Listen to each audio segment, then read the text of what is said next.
Good evening, a very good evening to our most revered Guruji, Dr. Ashok Kumar Mohanty sir, Dr. Milind Rao sir, Dr. Narendra Gupta sir, Dr. Mahesh Chandra sir, हमारे most senior and respected mentor Dr. Manoj Jaiswal sir, Dr. Dilip Jani sir, Dr. M.B. Mahadik sir, Dr. Shashikant Shinde sir, doctor S Anand sir और हमारे सभी respected IHF family members.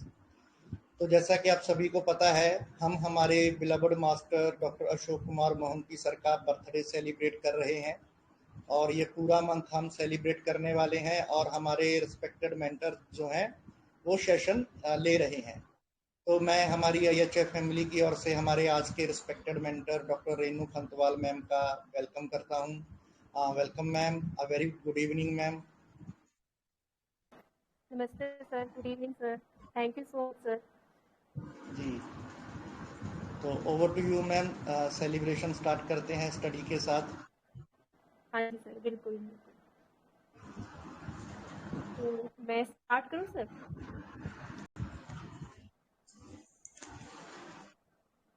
जी, क्या कहा ma'am आपने? Sir मैं करूँ start कर दूँ ना? जी जी जी मैम।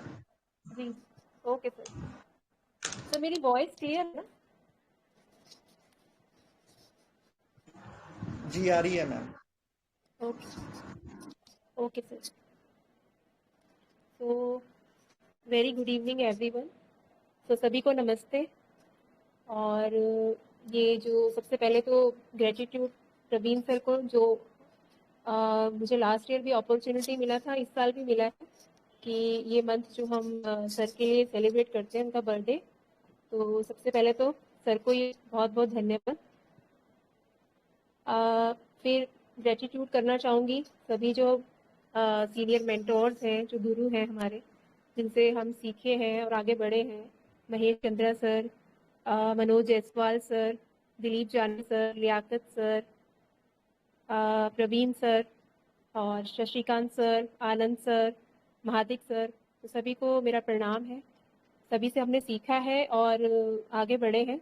और सभी जितने भी मेंटोर हैं रोज अच्छे अच्छे केसेस दे रहे हैं, सबके एनालिसिस, मतलब सबके जो केसेस हैं पढ़कर उनके एनालिसिस देखती हूँ तो बहुत अच्छा लगता है, बहुत अच्छी लर्निंग होती है। और सभी मेंबर्स को बहुत बहुत धन्यवाद। जो सर का हम ये सेलिब्रेशन कर रहे हैं, मोहंती सर का बर्थडे सेलिब्रेट कर रहे हैं इस मंथ। तो दो ही शब्द कहना चाहूँगी कि सर के बारे में।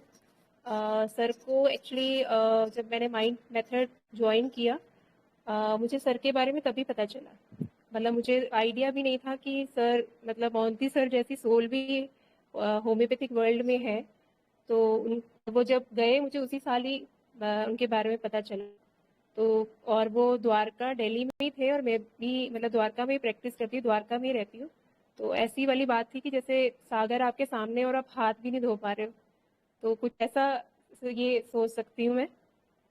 बट ऐसा जितने भी मेंटोर्स हैं हमारे, या जो भी साथ के कुलीग्स हैं जिन्होंने भी अच्छा वक्त बिताया है मोहंती सर के साथ, जैसे प्रवीण सर भी हैं, उन्होंने उनका अफेक्शन लिया है, उनसे सीखे हैं। तो एक पल भी ऐसा नहीं लगता है कि सर से मतलब हमने मतलब सर से मिली नहीं हूँ मैं, या कोई भी ऐसा होम्योपैथ ऐसा नहीं होगा कि जो ऐसा फील करेगा कि नहीं हम सर से नहीं मिले हैं। तो उनका जो चार्मिंग, जो एक पिक्चर है, चार्मिंग एक सोल है, एक चीयरफुल सा एक फेस है, वो ऐसा फील नहीं होने देता है बिल्कुल भी नहीं कि भाई हम उनसे मिले नहीं, या हमने देखा नहीं, या हमसे सीखे नहीं है। ऐसा ही फील होता है कि नहीं, हम भी सीख ही रहे हैं उनसे। और जब उनके बारे में मुझे भी पता चला था, मैंने जब सबसे सुना उनकी एनर्जी को, जब मैंने भी फील किया, तो एक वीडियो को मैंने भी उनके यूट्यूब एक एक वीडियो सारे फॉलोज किए। और एक एक रेमेडी का किस तरीके से उन्होंने बहुत ही बढ़िया तरीके से उसको एक्सप्लेनेशन दिया है कि एक बार उनको सुन लिया तो मतलब हम उसको समझ गए हैं। मतलब एक ही बार सुनने में हमें समझ में आ जाती है रेमेडी, ऐसा उनका एक एनर्जी लेवल था। तो वही है, बिल्कुल भी ऐसा फील नहीं है मुझे भी, एटलीस्ट नहीं, कि सर को हमने मोहंती सर को देखा नहीं है। ऐसा लगता है देखा है, मिले हैं, उनसे सीखे हैं, ये एनर्जी मुझे फील होती है। तो मैं बहुत ब्लेस्ड फील कर रही हूँ कि मैं उस सेलिब्रेशन का पार्ट हूँ, और लास्ट ईयर भी थी और आगे भी ऐसे ही चलता रहेगा। तो ये सबसे पहले तो फिर से धन्यवाद प्रवीण सर को कि ऐसे इनिशिएटिव्स वो ले रहे हैं और ऐसे ही हम लोग आगे बढ़ते रहे। सो thank you everyone and thank you so much. तो जो आज का केस मैं शेयर करती हूँ, ठीक है। आज का केस थोड़ा सा मुझे ऐसा लग रहा है अच्छे से रीड नहीं हुआ, तो मैं इसको रीड थोड़ा प्रॉपर वे से दोबारा से, ताकि सबको समझ में आ जाए केस एक बार फिर से, ठीक है। सो ये केस जो है ना, ये 42 ईयर्स ओल्ड लेडी मेरे पास आई, और ये रेफर्ड पेशेंट ही थी। किसी और पेशेंट, मतलब मेरे पुराने पेशेंट ने इनको भेजा था कि उनके पास आप दिखा कर आओ। तो ये पेशेंट ने मुझे इन्फॉर्मेशन दी कि भी उन्होंने मुझे भेजा है आपके पास।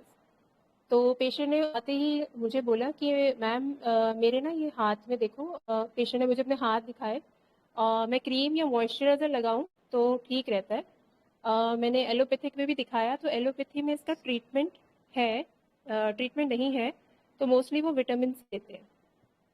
और फिर उसने मुझे अपना पैर भी दिखाया प्रॉपरली, कि ये पैर में भी है, और हाथों में तो कई बार कट भी लग जाते हैं पूरे। और फिर मुझे उसको कवर रखना पड़ता है, फिर इसे मॉइस्चराइज लगा के पूरी रात बांध कर रखना पड़ता है ताकि वो मॉइस्चराइज हो सके। तो ये सिचुएशन पेशेंट ने मुझे आते ही बताई, और ये भी बताया कि वो कैसे मैनेज कर रही है उस चीज़ को, पूरा अच्छे से एक्सप्लेन किया। तो मैंने पूछा कि हाथों में कब से है ये, तो पेशेंट ने कहा कि हाथों में जो है 7-8 महीने से है, और पैर में जो है मेरे 1-2 महीने से शुरू हुआ है। तो मैंने पूछा कि उससे पहले सब ठीक था क्या? तो पेशेंट ने कहा हाँ मैम, उससे पहले कुछ भी नहीं था, मेरे को शुगर, बीपी, थायराइड कुछ नहीं है, ठीक है। तो फिर उसने ये भी बोला कि मैं होम्योपैथिक मेडिसिन ले रही थी कहीं से, पर मैं, मतलब दूर है वो थोड़ा सा क्लिनिक, तो वहाँ पे नहीं जा पाई, मतलब कंटिन्यू नहीं कर पाई। तो ये क्योंकि मेरे क्लिनिक से पास में ही रहती है, तो इसलिए वो मेरे पास आई थी।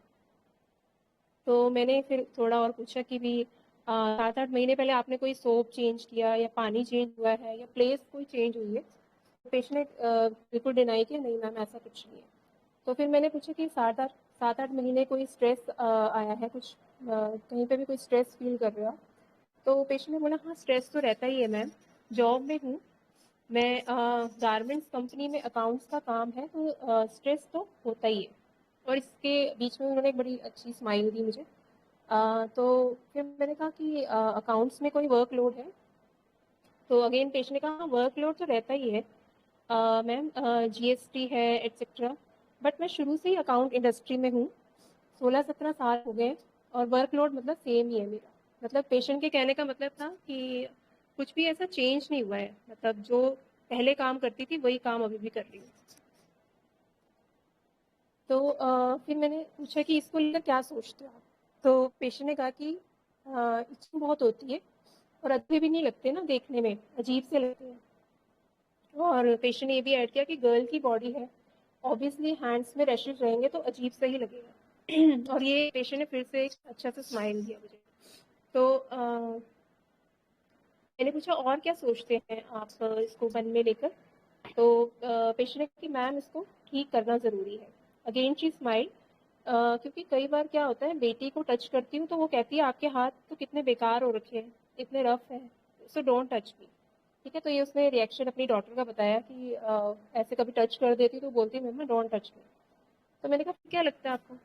तो पेशेंट ने बोला ऐसा कुछ नहीं, हाँ यदि यही है कि कैसे हुआ, क्यों हुआ, क्योंकि लाइफस्टाइल डिजीजेस तो अभी तक स्टार्ट नहीं हुई है मुझे, एकदम हेल्दी हूँ मैं, ठीक है। मतलब समहाउ आई डोंट नो, मतलब ये हुआ क्यों, ये उसको मतलब ये लग रहा था।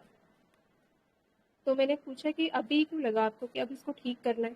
तो पेशेंट ने कहा अब बहुत ज़्यादा हो गया है, पहले हल्का था, तो कहा चलो ठीक हो जाएगा, अब इसमें इचिंग है, कभी कट जाता है तो पेन होता है।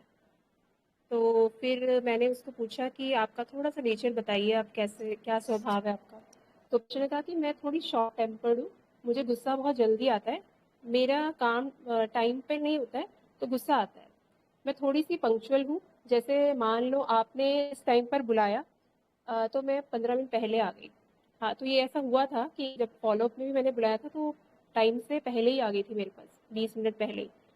तो टाइम से चीज़ें ना हो तो मैं इरिटेट होती हूँ, और मेरे हिसाब से ना हो तो मैं इरिटेट ही होती हूँ। ऐसे ही मैं डॉक्टर के साथ भी इरिटेट हो जाती हूँ। तो मैंने पूछा कि डॉटर के लिए आपको क्या स्ट्रेस है? तो पेशेंट ने कहा कि वो अभी 10th में है, नॉटी है, टीनेज एज है, तो कभी सुनती नहीं है और रिबेल हो जाती है। और पढ़ाई में तो वो अच्छी है, 80 to 85% तक लेके आती है। मतलब थोड़ा फोकस करे तो वो आगे जा सकती है। पर वो टीन वाला नेचर है ना, तो अगेन एक पेशेंट ने मुझे स्माइल दिया। वही मैं कहती हूँ, व्हाई डोंट यू लिसन? उसे हमेशा अपनी चलानी है। तो फिर मैंने पूछा कि आप डॉटर जैसे नहीं सुनती है तो आपका रिएक्शन क्या रहता है? तो फिर पेशेंट ने कहा मैं बात नहीं करती हूँ, चुपचाप बैठ जाती हूँ। अगेन एक अच्छा सा स्माइल दिया, क्योंकि मैं हाथ नहीं उठाती। कई पेरेंट्स मार पीट लेते हैं, तो जब से वो बहुत छोटी थी तब से उसके ऊपर हाथ नहीं उठाया, क्योंकि सिंगल डॉटर है। तो मैंने कहा ऐसा भी फिर मैंने वही मेरी क्वेरी थी भी ऐसा भी नहीं चलता कि आप भी चुपचाप बैठ जाओगे, डॉटर भी हमें कहना ही पड़ता है। तो मैंने कहा फिर आप मैनेज कैसे करते हो? तो पेशेंट ने कहा मैं चुप बैठ जाती हूँ, तो उसे पता है कि मम्मा इज़ एंग्री, तो वो सॉरी बोलेगी। पर अगर वो नहीं बोलेगी या मैं बात नहीं करूँगी तो मैं बात नहीं करती। 2 दिन हो, 4 दिन हो, 10 दिन हो, I will not talk to her. तो फिर मैंने कहा ओके। तो फिर मैंने लास्ट में पूछा कि जब आपका फ्री टाइम रहता है तो आप कैसे स्पेंड करते हो? तो अगेन एक अच्छा सा स्माइल आया। तो बोला फ्री टाइम तो होता ही नहीं है मैम, मुझे एज सच रेस्ट नहीं मिलता है, क्योंकि पेशेंट का जो शेड्यूल है बहुत बिजी है। तो उसने बोला कि जो so I just sleep and take a nap. तो मैं मतलब सोना पसंद करती हूँ during my free time. So this was the case. तो अभी कोई एनालिसिस देंगे अपना?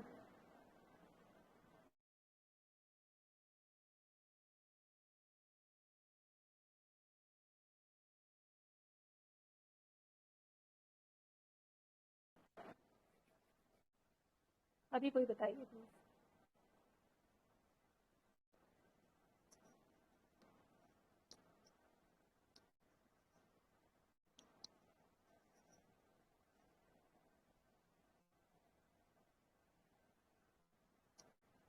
मैंने एक्चुअली इस केस में रेमेडी जो है फील पे ही दिया हुआ है। बहुत कम रुब्रिक्स लेके पेशेंट को फील करके ही रेमेडी दिया हुआ है। तो आपको क्या क्या लग रहा है वो शेयर कीजिए अभी।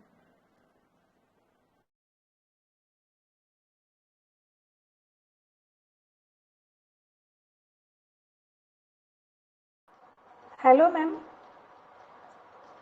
जी मैम। मैम मुझे ना एक केस पढ़ के कुछ रुब्रिक्स मतलब मैंने लिए थे, जैसे कि एम्बैरेसमेंट फीलिंग तो है, और चेयरफुल भी लगा, कम्युनिकेटिव भी लगी, और ईगोटिज्म भी है मैम उसमें। और कुछ जगह पे ऐसा वेल्थ वाला फील आया मैम, कि वेल्थ है या कंटेंट है वो समझ में नहीं आ रहा है। तो ये सब ना मुझे फॉस्फोरस रीडी सल्फर लग रहे थे वो। Okay ma'am. सल्फर और फॉस्फोरस। हाँ यस मैम।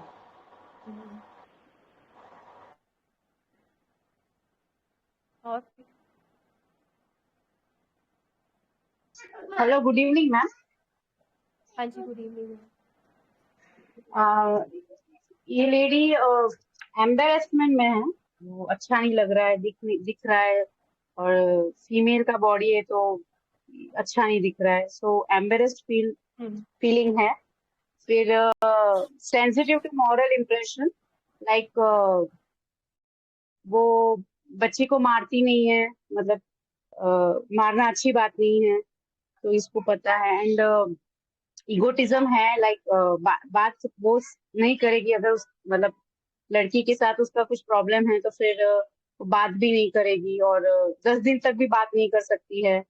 सो ये सब मिल लेके मुझे नैट्रम म्यूर का फील आया है। ये आपने अच्छा ऑब्जर्व किया कि मारती भी नहीं है ना, हम्म। बच्चे को लेके रिएक्शन उसका है हाँ, ना। गुड मतलब ऑब्जर्वेशन। माइल्ड है। हम्म। हम्म। सो इसलिए रेमेडी क्या नैट्रम बोला म्यूर आपने? का फील है। Natural. Natrum mur ma'am. Okay. और मैम वेनिला भी हो सकते हैं, मतलब हम्म। माइल्डनेस है और सेंसिटिविटी है, मतलब इतना मुझे हम्म। वेनिला का इतना लगा, लेकिन डीडी में सोच सकते हैं मैम बस धीरे धीरे। जी जी जी, बिल्कुल बिल्कुल सही। वो ऑब्जर्वेशन अच्छा है आपका। जी तो मैम। थैंक यू सो जी मैम।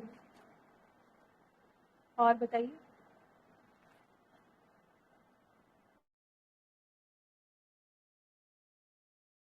जी प्लीज ऐड कीजिए।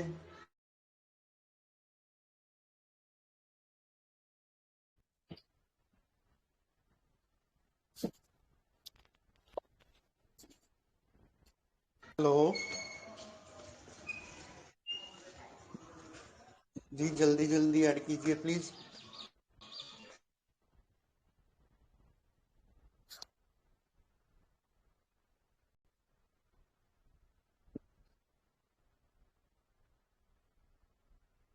एक तो ये मैं स्पेशली और हम्बली रिक्वेस्ट करना चाहता हूँ, हमारे जितने भी मेंबर्स हमारी बीसी अटेंड करते हैं, प्लीज आप अपने मतलब जो भी क्वेरीज या क्वेश्चन होता है या एनालिसिस होता है आपका, उसको पहले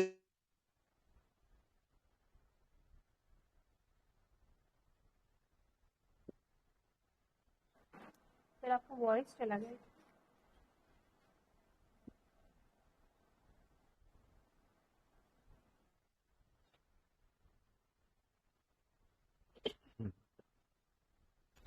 जी अभी आ रही है मैम। हाँ जी सर, आ रही है बात। हाँ। जी, तो मैं मतलब हमारे जितने भी IHF फैमिली मेंबर्स हैं, बीसी अटेंड करते हैं, उनको ये स्पेशली और हम्बली ये रिक्वेस्ट करना चाहता हूँ कि प्लीज़ आप अपना एनालिसिस जो है वो पहले से ही माइंड में रखा कीजिए, और जो हमारा ये थोड़ा टाइम जो कंज्यूम ज़्यादा हो जाता है ये सेव रहे, और हम लोगों को भी बार बार रिक्वेस्ट ना करना पड़े। जी प्लीज जल्दी जल्दी ऐड कीजिए जो भी है। आप ये मतलब कभी भी माइंड में मत सोचिए कि आपका एनालिसिस गलत होगा तो क्या सोचेगा, यहाँ कोई सोचने वाला नहीं है, इतना टाइम नहीं है, सब अपने अपने कामों में इतना बिजी हैं, तो प्लीज जो भी आपका एनालिसिस है जल्दी जल्दी शेयर कीजिए। हाँ जी मैडम।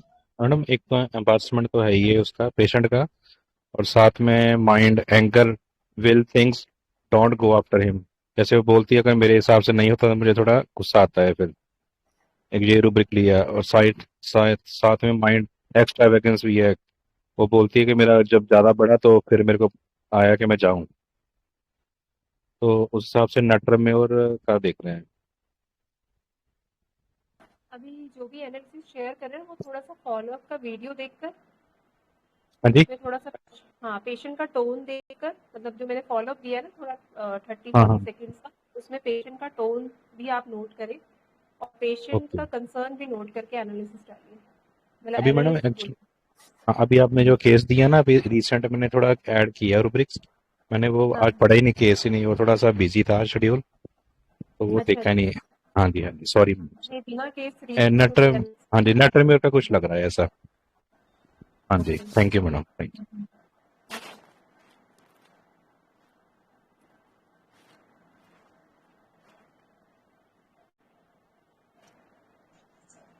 जी और बताइए।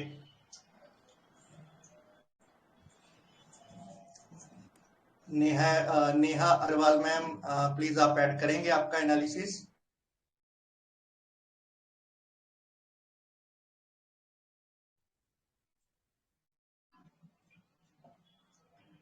संजय सर नमस्ते।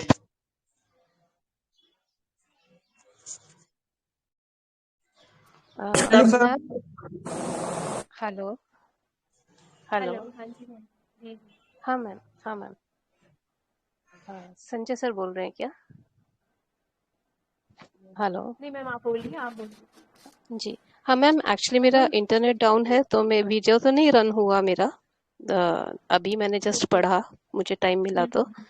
सो मोरल्स की तरफ सेंसिटिव लग रही है। स्माइलिंग बहुत खास है, यील्डिंग है, और ड्यूटी कॉन्शियस काइंड ऑफ लग रही है मैम। शी इज मेच्योर और रिस्पॉन्सिबिलिटी मुझे उसमें दिखाई दे रहा है। रेमेडी तो मैं जीरो इन नहीं कर पाऊंगी, but it's going toward some very good kind of good natured person, but very responsible, short tempered, anger. So काफी लोगों ने नेट्रम्यूर बोला है, बट टूवर्ड्स ऑरम भी जाता दिख रहा है। Not sure. जी मैम, बहुत अच्छा फील आपने पकड़ लिया है। कि गुड नेचर्ड रेमेडी है। अगर आप वीडियो देखेंगे ना तो आप देखेंगे नेट्रोम्यूर का हाव है क्या, सॉफ्ट है थोड़ा मैडम, सा लड़ी ना और सॉफ्ट, एकदम सॉफ्ट स्पोकन लग रही है। सॉफ्ट। तो हमें सॉफ्ट वो भी स्पोकन तो है। टोन को भी मतलब हम टोन को इग्नोर नहीं कर सकते ना। वही बात, वो पेशेंट किस लहजे में बोल रहा है वो लहजा भी इम्पोर्टेंट है।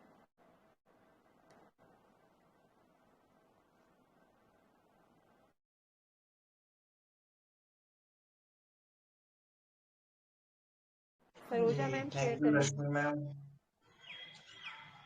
तो सर हेलो। हाँ Sanjay sir, Saroja ma'am add कर रहे हैं। जी मैम कंटिन्यू कीजिए। हाँ मैम, एक तो ये एम्बेरसमेंट तो है इसमें पेशेंट में। दूसरी बात, मुझे वीडियो देख के लगा कि कम्युनिकेटिव लग रही है, जैसे आपको बता रही है ये देख के यहाँ पे स्वेलिंग है ये वगैरह। एंड उसके बाद मुझे अगर उनका कंसर्न देखे बेटी का, जो बेटी उनको बोल रही है कि यू डोंट टच मी, आपके हाथ खराब है वगैरह, तो आई फील कि शी फील लाइक डिसग्रेस्ड और insulted because of her daughter, ऐसा मुझे फील हुआ। और थोड़ा इगोटिज्म भी है एंड वेल्थ भी उसकी उनकी देख रही है।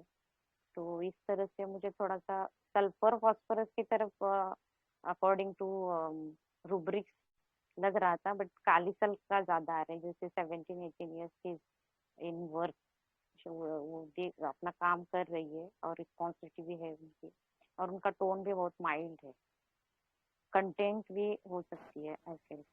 तो काली सेल्फ मुझे थोड़ा सा लग रहा है, I am not sure. Thank you. Sulphur की तरफ आप जा रहे हो ना, तो आप वही, मैं बार बार वही कहूँगी, फॉलोअप में उसका एटीट्यूड भी देखो ना।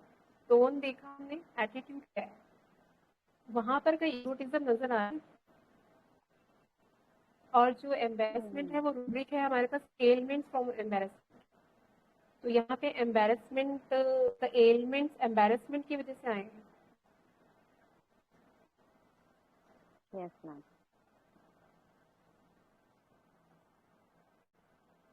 एलिमेंट ऑफ एम्बारसमेंट ही लग रहा है। नहीं, एलिमेंट्स मैं वही पूछ रही कि एम्बेरस होने की वजह से एलिमेंट्स हैं इस केस में, ऐसा लग रहा है।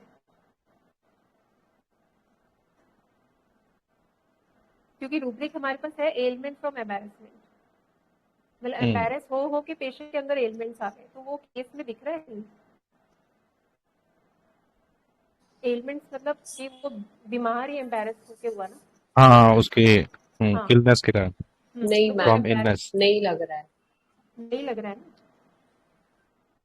हमको, मतलब वो सोचना है कि उसका एलिमेंट एम्बेरसमेंट है क्या, तो वहां से तो हमें वो रूब्रिक निकालना ही पड़ेगा कि यहाँ पे एम्बेरस हो के डेली और वो पेशेंट एलिमेंट में चली गई, वो रीजन है क्या इस केस में। मैम वो ज्यादा हर्ट लग रही है कि उसकी बेटी उसको ऐसा बोल रही है। हाँ, बेटी ऐसा बोलती है, बेटी के लिए पति कैसा रिएक्शन कैसा रखा उसने। काफी डिक्टेटोरियल है। हाँ, डिक्टेटोरियल हो सकती है, पर एक रिएक्शन और भी है बीच में। मारते नहीं है तो उसको, मारना बात नहीं की बात करती, नहीं है। वही बात पे नहीं करने क्लियर से है। पहले इम्पोर्टेंट है, मारती नहीं है, ये मरती इम्पोर्टेंट है। है। मैडम माइंड गेस्चर वाला ले सकते हैं रूब्रिक? कौन सा sir? Mind gestures, make affections in gestures. नहीं नहीं, ये नहीं। अभी तो हम डॉटर का कंसर्न समझ रहे हैं ना कि डॉटर को उसका उसका रिएक्शन क्या है मदर का टुवर्ड्स डॉटर। जैसे वो हाथ दिखा रही है ना बार बार, मैम हाथ को लेकर एंगर वो कर आप रही है। टेसिटर्निटी विद हम्म, हेलो जी जी sir. Anger taciturnity with hmm, कि वो उसमें एंगर नहीं है, उस वक्त वो एंगर नहीं है, अच्छा वो चुप कर जाती है, पर वो एंगर नहीं होता बीच में उसमें। अच्छा।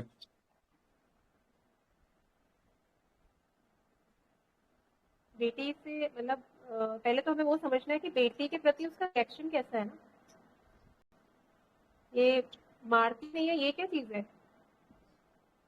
ये डिक्टेटोरियल लगी कि बेटी ने उसकी बात सुननी चाहिए, हॉटी।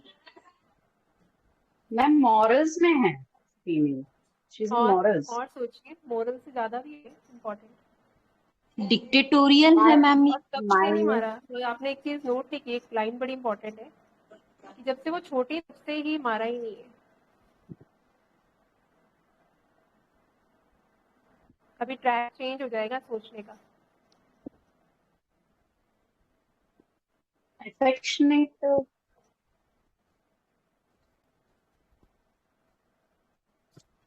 पल्सेटिला जैसा तो नहीं लग रहा है? क्या सर? पल्सेटिला। पल्सेटिला तो कहाँ इतने दिन चुप रहेगी ना, वो तो कुछ भी। पल्सेटिला बहुत तो आगे माइल्ड होती है जैसे पल्सेटिला। माइल्ड तो ये भी है। एडजस्ट है, हाँ नहीं तभी बोला कि पल्सेटिला जैसा लुक लग रहा है। कोई ऐसा एंग्री नहीं है, आराम से बहुत निर्माणचित होकर बात कर रही है वो।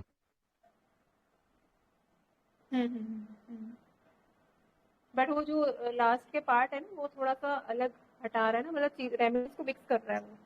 तो फिर भी हमें एक चीज पे नोटिस करना ही पड़ेगा कि उसका रिलेशन बच्चे के साथ कैसा है,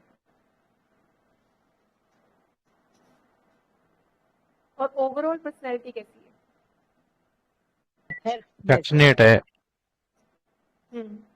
लवेबल, अफेक्शनेट। हाँ, ये तो फील आया सबको है ना, अफेक्शनेट लेडी है, हाँ माइल्ड लेडी है। हेलो मैडम पल्सेटिला माइल्ड बहुत होता है। जैसे सीपीआई वो भी है, लेकिन उस वो क्या करता है उसमें थोड़ा सा इगोइज्म होता है। पल्सेटिला सबसे ज्यादा माइल्ड मेरे को लगता है। हाँ, बट पल्सेटिला का ये सेक्शन नहीं है ना कि 10 दिन बात नहीं करी, 4 दिन बात नहीं की, फर्क नहीं पड़ेगा। ऐसे पल्सेटिला नहीं रह सकता। मैम वो स्ट्रिक्ट नहीं है और मैडम वो फोर्स बोलती नहीं है, नहीं कर रही है 10-10 अपनी दिन, वो बेटी को। अलग है कुछ। अपनी बेटी को फोर्स नहीं कर रही है, स्ट्रिक्ट नहीं है, बल्कि एक मैच्योरली उसको ऐसा लग रहा है टाइम देकर उसको समझाने की कोशिश कर रही है। हाँ, क्योंकि मैच्योरली हैंडल कर रही है ना। मैच्योरली है। क्योंकि मुझे लगा सेल्फ कंट्रोल इंक्रीज है, क्योंकि दोनों जगह वो अपने काम में भी और जो रिक्वायरमेंट उसको बाकी सबसे है, तो पहले वो खुद दे रही है और उनसे एक्सपेक्ट कर रही है। और सेकेंडली बेटी के लिए भी वैसा ही है उसका, कि मार नहीं रही है मीन्स उसको फोर्स नहीं कर रही है। पढ़ाई के मामले में भी उसका ऐसा है कि ध्यान देंगी तो और अच्छा कर सकती है, which is objective reasonable actually हो जाता है कि और अच्छा, पर शी इज बट नॉट आप फोर्सिंग और इस लाइन पे डिक्टेटिंग।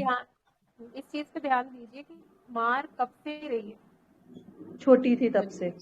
ओनली तब से डॉटर है ना, छोटी वो मतलब बोल रही ये है शी इज लगा द लो कि ओनली डॉटर टू मी। एक ही डॉटर है, एक ही डॉटर है। और ऐसा बड़ा मुश्किल ही होता है कि भी ऐसा छोटे मतलब यूजुअली तो ऐसा एक अलग ही चीज है ना, मॉर्बिड ही है थोड़ा सा। कभी तो गुस्सा आ ही जाता है, हाथ उठ ही जाता है, बट उसने कभी हाथ मैडम नहीं 10, उठाया। हेलो मैम, 10-10 दिन माँ नहीं बोलती, ये भी कुछ अलग है ना। हाँ, ये पर उन्होंने जो ये पहले ज्यादा अलग लगता है। मारती हाँ, नहीं ये है तो लेकिन मतलब 10 दिन वो ये चीज बोलती नहीं है। ये तो सेल्फ कंट्रोल इंक्रीज बोलेगे क्या कि नहीं स्पिरिचुअलिज्म बोल सकते हैं, कोई भी वो स्पिरिचुअलिज्म। 10-12 दिन नहीं बोलते, एक ही लड़की से न बोलती रहेगी, ऐसा कुछ होता नहीं है ना। हाँ, ये ईगोटिज्म सही है है। मैम। वो ईगोटिज्म फिर वो गेस्चर्स में भी आना चाहिए, वो एटीट्यूड में आना चाहिए ना, इसलिए ये मैंने फॉलो एटीट्यूड थोड़ा सा ज्यादा भेजा। अलग लगता है मैम। हाँ, ये एक पार्ट ही एक्चुअली बच्चे, मुझे भी सोचने पे मजबूर हो गई थी। मेडिसिन तो लेकिन मैंने दे समझ दिया में था, फील रूब्रिक आ में गया नहीं था। समझ आ रहा है। हाँ, रूब्रिक में समझना पड़ेगा।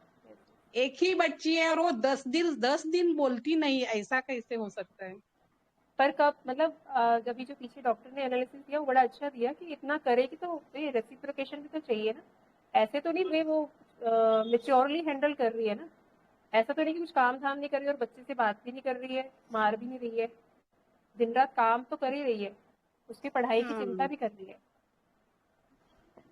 मैम वो उसको एहसास करा रही है ना, उसकी गलती है, उसका एहसास दिला रही है वो बेटी को।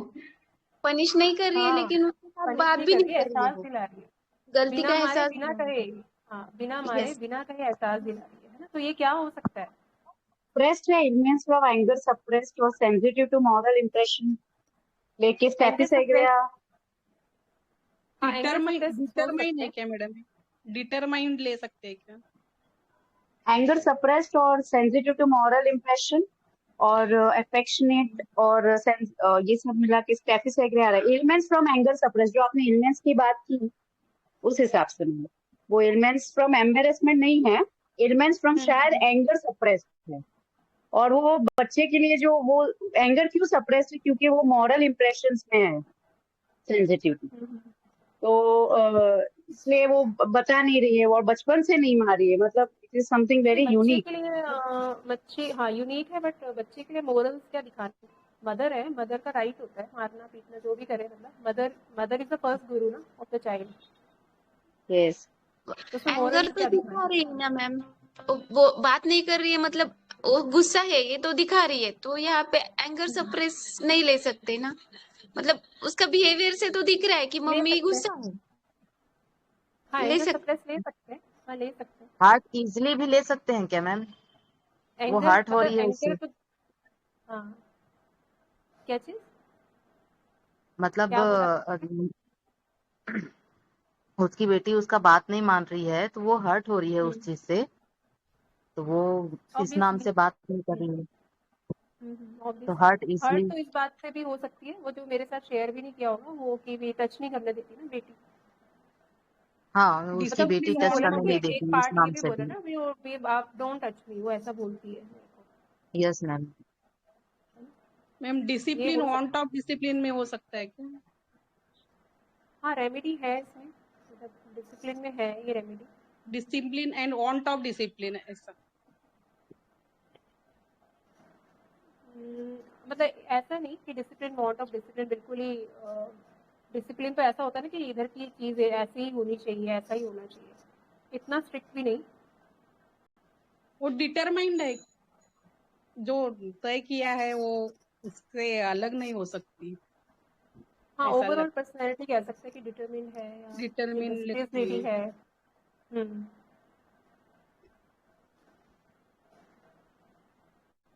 बच्चे की पढ़ाई की चिंता है उसे, बच्चे को भी टाइम देती है, ऐसा नहीं है।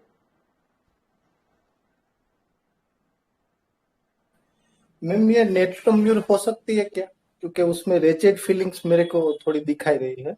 अभी तक तो सल्फर चल रहा था, तो क्या है कि अपनी बच्ची भी उससे अच्छे से बात नहीं करती, इन द सेंस कि उसको टच करने में भी कभी कभी तो जो रेचेड फीलिंग होती वही अपनी फीलिंग्स छुपा देती है।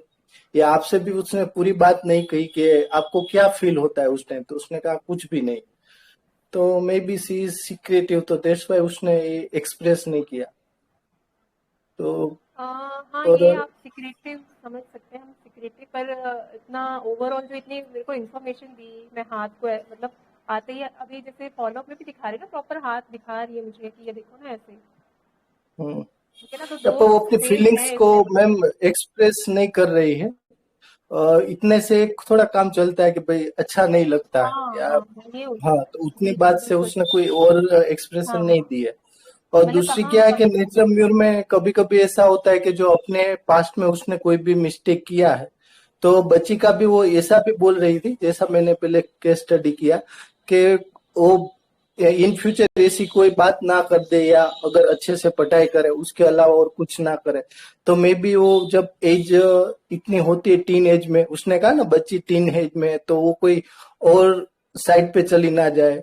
तो that could be a reason कि if she might have taken some wrong decision in her past, तो यही यही चीज ये बच्ची भी ना उठा ले, इसलिए भी ये थोड़ा नेटरम के साइड जा रहा है। और उसमें ये है कि भाई रेट्रोस्पेक्शन है वो थोड़ा लेट आता है नेटरम युग में। तो जब भी वो कभी भी वो वाई हस्बैंड के साथ भी या अपने बच्चे के साथ भी फाइट होती है या कोरलिंग होती है, तो वो बात करना थोड़ा लंबे टाइम तक, जब तक अगला व्यक्ति उससे सॉरी ना कहे या कोई एक्सप्रेशन ना बताए, तब तक ये लोग आगे नहीं चलते। तो ऐसा थोड़ा मैंने पढ़ा है और मेरा मानना है, तो शायद ये नेचुरल म्यूर की तरफ जा सकती है। जी मैम। हाँ मतलब मिक्स पर्सनैलिटी है, नेचुरल म्यूर में तो बिल्कुल ही सिक्रेटिवनेस होता है, नेचुरल म्यूर तो प्रूविंग करनी पड़ती है।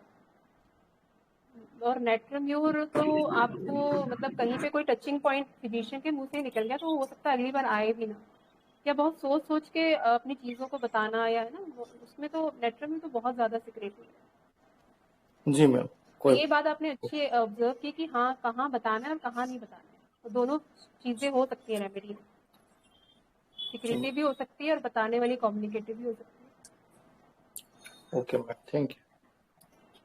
है जी। तो मैम इसमें थोड़ा सा पता नहीं, मैंने पूरा कन्वर्सेशन सुना नहीं है, इसलिए मैं कह नहीं सकता क्या चल रहा था। लेकिन मुझे एक चीज बड़ी इसमें थोड़ा सा पिक्यूलियर टाइप की लगी थी, वो ये थी कि वो ये कहती है ना कि वो उसकी बात नहीं मानती है, ये उससे नाराज हो जाती है बच्ची से। तो फिर ये अगर वो अपने से बात नहीं करती तो ये भी बात नहीं करती, 2 दिन 4 दिन 10 दिन, तो अपने बच्चे से 10 दिन कौन बात नहीं करेगा? ये थोड़ा सा मुझे पिक्यूलियर टाइप की चीज लग रही है। और इसमें मुझे ऐसा लगता है कि ऐसा फास्फोरस हो या सल्फर हो तो वो तो ऐसा नहीं करेगा, जहां तक मुझे लग रहा है। तो मुझे ये 2 मेडिसिन तो नहीं लग रही हैं। बाकी आप बताएंगे जैसा भी होगा। बाकी एलिमेंट फ्रॉम एम्ब्रेसमेंट वाली मैंने आपकी बात सुनी थी, तो मैडम इसके अगेंस्ट में इसके अपोजिट वाला रुब्रिक तो है नहीं कि एम्ब्रेसमेंट फ्रॉम एलिमेंट, इस टाइप का कोई रुब्रिक तो है नहीं? होगा नहीं होगा मैडम, मैंने देखा, एम्बेरेस। मुझे लगा तो नहीं उसमें, जहां भी देखते हैं तो वो वही आ जाता है, एलिमेंट फ्रॉम इन्वेस्टमेंट। हाँ एक तो पर्टिकुलर अगर इस नहीं, हिसाब उसका उसका मतलब हम ये नहीं कह सकते कि सिस्टर कॉपी वाला रूब्रिक है, बट हाँ कुछ और चीज तो ले सकते हैं ना। पूछ रहे थे कि अगर इसका अपोजिट रूब्रिक नहीं है तो फिर हम तो ये रूब्रिक कभी ले ही नहीं सकते, क्योंकि स्किन वाले केसेस में जब उसकी कंप्लेंट शुरू हो जाएगी उसके बाद ही उसको एम्ब्रेसमेंट आएगा। नेचुरल चीज है, जब उसे दिखेगा कहीं किसी को तभी तो एम्ब्रेसमेंट आएगा। तो इस केस में तो हम कभी फिर ले ही नहीं सकते हैं एलिमेंट फ्रॉम एम्ब्रेसमेंट। नहीं एम्ब्रेसमेंट पहले तो नहीं आएगा ना। है ही नहीं, इस चीज के लिए एम्बेरेस नहीं है वो, मतलब का एम्बेरेस मतलब होने है की कि वजह फिर से वो बीमार नहीं है। इसका इसका मेरा यही कहने का मतलब है ना मैम, कि फिर हम एलिमेंट फ्रॉम एम्ब्रेसमेंट सिर्फ उसी में ले सकते हैं ना जहाँ पे एम्ब्रेसमेंट पहले आया हो, बाद में एलिमेंट आया हो।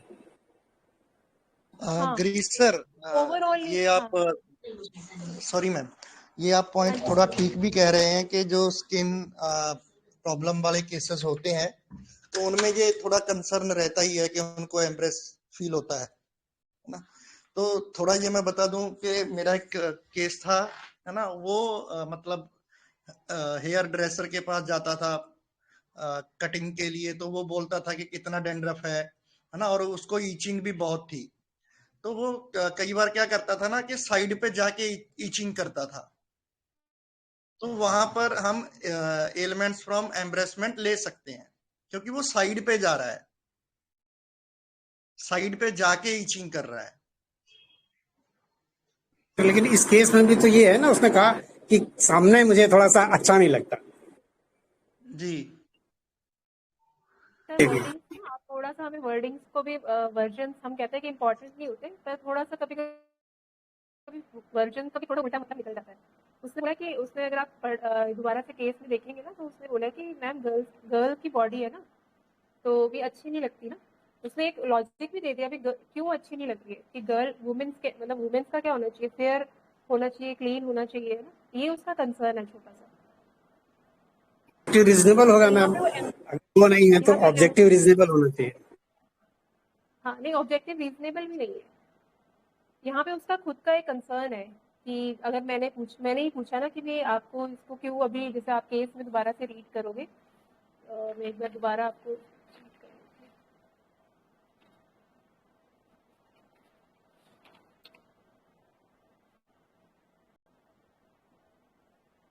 तो मैंने जब पूछा ना कि इसको लेकर क्या सोचते हो आप, तो पेशेंट को इचिंग बहुत होती है मैम, और अच्छे भी नहीं लगते ना, देखने में अजीब से लगते हैं। फिर उसने थोड़ा स्माइल देके ही बोला मुझे कि गर्ल की बॉडी है ना, ऑब्वियसली हैंड्स में रैशेस रहेंगे तो अजीब सा ही लगेगा। बस ये उसका इतना सा एक पॉइंट यहाँ पे था। ठीक है, फिर आप बताओ क्या क्या आपने लिया था इसमें। बाकी वो जो मैंने बताया ना कि वो अपनी बच्ची से 10-10 दिन नहीं बोलती है, इसको आप जरूर प्लीज एक्सप्लेन करेंगे। हाँ ये भी मेरे लिए भी ये मेरी रेमेडी तो मेरी निकल गई थी, पेशेंट ठीक भी हो गया था, पर ये जब मैं केस मुझे प्रेजेंट करना था और मैं अपने भी रेट्रोस्पेक्टिव जब स्टडी करती रहती हूँ, तो मुझे भी ये फेस थोड़ा इस रेमेडी का डिफरेंट लगा, और ये क्या है, ये मैंने भी बहुत सोचा, ये कैसे हो गया, मतलब ये क्या चीज़ है इसमें, इसको डिस्कस करेंगे हम। और कोई शेयर करेंगे? अभी केस में हमें एक्चुअली केस जब भी हमें सिमिलर ढूंढना है तो हमें केस का पेशेंट का टोन क्या है, पेशेंट का एटीट्यूड क्या है, मैडम एक पेशेंट ये रुब्रिक आ रहा है, जो भी बोल रहा है माइंड उसके लहजे में बोल रहा है। वो सारी माइंड चीजें बैड, लेके हमारा रेमेडी आएगा। एक ये रुब्रिक ले सकते हैं, mind bad parts taking everything in. Mind किस चीज के लिए रूब्रिक? हाँ, जैसे कौन सी उसने बोला वर्ड ना अच्छा नहीं लग, वो जैसे अपना हाथ दिखा रही है और बोल रही है अच्छा नहीं, ये ऐसे अच्छा नहीं लगता, तो उसमें फिर ये ले सकते हैं mind bad parts taking everything in. Sir everything को कहाँ भी वो बैड पार्ट में के तौर पे ले रही है? नहीं, उसने उसने ऑल ओवर बोल दिया ना, लेडीज की बॉडी है, बॉडी में ना होल बॉडी को बोला उसने। यस सर, मतलब बॉडी के लिए बोला है, लेकिन ये जो रूब्रिक है ना सर, यहाँ पर एवरीथिंग है, मतलब वो हर एक चीज को बैड पार्ट के तौर पे लेती है। एक्चुअली सर मेरा कहने का मतलब ये था कि जैसे अभी उसको इन्फेक्शन हाथ पे हुआ है, तो वो सोच रही हो कि कहीं और ना हो जाए, और वो आई भी तब उसने बोला अभी बढ़ गया है इसलिए मैं आई हूँ, तो इसलिए मैंने सोचा शायद ये हो सकता है। जी मैम, ये कंटिन्यू। यहाँ पे ये रूब्रिक नहीं है सर। हेलो मैम, मैं कुछ बताऊं? हाँ जी सर। हाँ हाँ सर। हाँ मैम, मैं ये बोल रहा हूँ कि इसका जो फॉलोअप देखा ना, उसमें थोड़ा कम्युनिकेटिव लगा इसको देख के, और इसका मेन प्रॉब्लम इसकी लड़की जो है वो जो बोलता है कि आप मुझे टच मत करो, तो कोई अगर माँ को अपनी बेटा व बेटी ऐसा बोलती है तो बहुत बुरा लगता है, ये तो सच है। इसमें वो बहुत हार्ट होती है, और उसको ये हैंडल कैसे करता है कि इसको ये चाहना है कि मैं जो बोलूँ उसके हिसाब से सब कुछ करो, लेकिन वो सुनती नहीं, तो फिर भी इसका ये एडेप्टेशन ऐसा है कि ये एंग्री तो होता है, लेकिन उसका रिएक्शन कुछ दिखाई नहीं देता है, चुपचाप रहता है, मतलब ज़्यादातर टैसिटर्न होके ये उसको समझाता है कि देखो तुम अगर मेरी बात नहीं सुनोगे तो मैं तुमसे बात नहीं करूँगा। तो यहाँ पे इसको मुझे ऐसा लगा कि ईगोटिज्म हो सकता है, या फिर डिग्निफाइड ऐसा कुछ हो सकता है कि पूरा शांति होके माहौल शांत रख के चीज़ों को संभलते हैं ये, या फिर फैसला करता है, ऐसा कुछ लगा। पता नहीं ये ठीक है फील कि ये अच्छा नहीं, ये फील आना चाहिए ऐसा कि भाई अपने आप को जैसे किसी और ने बोला मेच्योरिटी से चीजों को हैंडल कर रही है ना, तो हाँ हम उसमें फील में तो घुस गए हैं। हाँ रूब्रिक हो सकता है नहीं बना पा रहे हो। हाँ मैनिपुलेशन मैम, होगा बाबू, मैनिपुलेशन होगा ये। नहीं मैनिपुलेशन तो कहीं भी नहीं। मैनिपुलेशन नहीं है ये, इसका कुछ एक अलग से कुछ कैरेक्टर है, जो मतलब ज़्यादा शोर ना मचाओ और हाँ शांत रह के सब कुछ संभल के रखो, ऐसा कुछ है। और तो जो इसका लोग जो ज्यादा हाथ में, हाँ जो लोग हाँ और शांत हाथ, रह के चीजों को मतलब क्या कहते हैं सक्सेस करते हैं ना, चीजों को निपटाते हैं, ठीक है, यस तो वो मैम, नुकसान किसका करते हैं, अपना या दूसरे का? आप दूसरों को ही करता है, क्योंकि उसको तो कोई समझा चीजों देना को चाहिए अगर ना। सहज नहीं सहज कोई चीज सहजता से सॉल्व करते हैं चीजों को, है ना, मतलब ये कहने का कॉम्प्लिकेटेड मेरा हो मतलब है। जाता है। हाँ, अगर हाँ तुम कॉम्प्लिकेशन ठीक से अपने नहीं, लिए बढ़ा लेते हैं। हाँ हाँ हाँ, तो और ये हाथ में जो ये इचिंग है, इसमें इसके लिए उसका एक थोड़ा वर्थलेस फीलिंग हो सकता है, पता नहीं कि सब लोग जब कोई पॉइंट आउट करता है तो इसको बुरा लगता है, अपने आप को तो कुछ वर्थलेस, बुरा फील होता है। हाँ इतना डाउन नहीं, वर्थलेस तो नहीं, वर्थलेस तो बहुत ही ज्यादा, मतलब वर्थलेस तो बहुत नीचे वाला लेवल चला गया ना। हाँ हाँ हाँ, एक फीलिंग आप कह सकते हो कि हाँ भी उसने जो शेयर किया ठीक है उसने मैम, मुझे यही, हाँ यही बस हाँ मेरे नहीं आपका हिसाब अच्छा से यही कुछ है। ऑब्जर्वेशन। Thank you ma'am. ठीक है, और कोई शेयर करते हैं? हेलो, हाँ जी सर, गौतम सर जी। हेलो। हाँ मैडम गौतम ये सर, आप हाँ रूब्रिक्स तो नहीं लिया, लेकिन फॉस या ओपीएम लगता है, फॉस ज्यादा यहाँ लगता है, हाँ फॉस यहाँ पे बस इसलिए बच्चे का लगता कंसर्न को हम छोड़ नहीं सकते ना सर। केस के अंदर बच्चा जरूर आना चाहिए, केस से है। बाहर फॉस नहीं निकाल नहीं, सकते। नहीं वो एफेक्शनेट है, शांत चाहती है, टॉकेटिव है, कम्युनिकेटिव है, कंसर्न है अपने चीजों के लेके, या फिर शांत नेचर है तो ओपीएम भाई, वो फॉस ओपीएम सल्फर, वो 3-4 रेमेडी में से एक सोच रहा था, तो फॉस नहीं है तो ओपीएम या सल्फर, ये 3 में से एक मुझे लगती है। बाद में सल्फर तो का आप जो ईगो, जी जी, हाँ? ओपियम कम्युनिकेटिव, ओपियम इतना कम्युनिकेटिव नहीं है। मेरा लास्ट केस ओपियम का ही था ना, तो ऑनलाइन केस था, तो उसमें पेशेंट पास में रह के भी क्लिनिक में विजिट नहीं किया उसने, पेशेंट ने। लास्ट केस जो मैंने शेयर किया था ओपियम का, वो पेशेंट भी मेरे पास में थी, बट उसने ऑनलाइन ही केस देना सही समझा। तो ये ओपियम तो मतलब कम्युनिकेशन करेगा इतना, ऐसा नहीं है। चलिए डिस्क्लोज करते हैं, इसको थोड़ा सा समझ के डिस्क्लोज करते हैं, थोड़ा सा अलग हो सकता है केस। मैम आपका माइक थोड़ा पास में कर लिया। हाँ, आवाज थोड़ा स्लो आ रहा है। अच्छा तो स्लो आ रही है, ओके ओके, अब सही आ रही? इज इट यस ओके ना? मैम। ओके ठीक है। और किसी को शेयर करना है कुछ? और कुछ अब इस ओवरऑल पर्सनैलिटी तो थोड़ी सी समझ में आ गई हमें कि अफेक्शनेट लेडी है, माइल्ड है, कम्युनिकेटिव भी है, सिक्रेटिव भी है। बच्चे की तरफ जो रिएक्शन है वो भी थोड़ा सा बीच दो तरफा वाला रिएक्शन है, मारा भी नहीं बचपन से, बात भी नहीं कर रही। और कुछ शेयर करेंगे, कोई और thought process?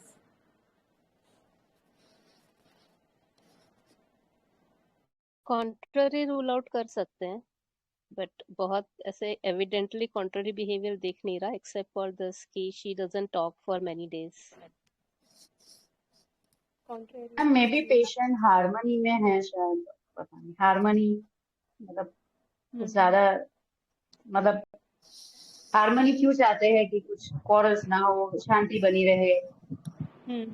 Ji may be ma'am. हाँ, आज कुछ थॉट प्रोसेस आपने पूछा इसलिए कुछ ये कुछ आया बस। हाँ हाँ हाँ, नहीं नहीं बिल्कुल फील सही पकड़ रहे हो, अब आप ट्रैक पे ही है सब। हार्मोनी मतलब कार्सिनोसिन की तरफ, टुवर्ड्स कार्सिनोसिन। कैसे सर?